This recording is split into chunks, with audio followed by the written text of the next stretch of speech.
సరే. ఛ!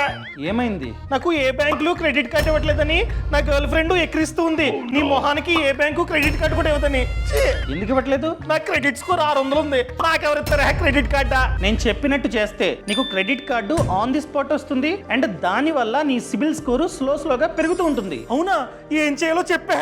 Credit card against FD తీసుకో. అంటే ఏదొక బ్యాంక్ వెళ్ళి నీ దగ్గర ఎంతైతే సేవింగ్స్ ఉన్నాయో దాన్ని ఎఫ్డి చేయి. దాని ఆధారంగా క్రెడిట్ కార్డ్ అడుగు. ప్రతి బ్యాంకు ఇస్తుందన్నమాట. సో లిమిట్ ఎంత ఉంటుందంటే నువ్వు ఎంతైతే డిపాజిట్ చేసావో దాంట్లో 90% లిమిట్ తో నీకైతే కార్డు వస్తుంది. ఫర్ ఎగ్జాంపుల్ నువ్వు 10,000 డిపాజిట్ చేసావు అనుకో, 10,000 లో 90% అంటే 9,000 లిమిట్ తో నీకైతే కార్డు వస్తుంది. సో ఆ కార్డ్ ని యూజ్ చేసుకుంటూ ప్రతి మంత్ 30% కంటే తక్కువ యూజ్ చేసుకుంటూ ఆన్ టైమ్ లో బిల్స్ కట్టావనుకో, ఆటోమేటిక్ గా నీ క్రెడిట్ స్కోర్ 3 to 6 months లో పెరగడానికి ఛాన్సులు చాలా ఎక్కువగా ఉంటాయి. నాకు బ్యాంక్ వెళ్ళేంత ఓపిక లేదు. ఆన్ ది స్పాట్ అప్రూవల్ కావాలి. On the spot card sanction అవ్వాలి. ఎలా?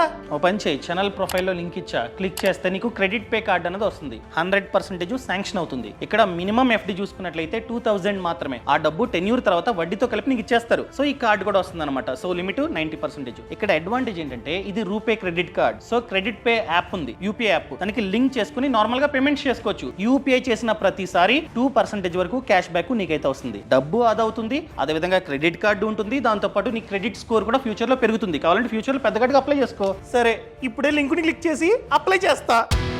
Boss Wala. Be the boss.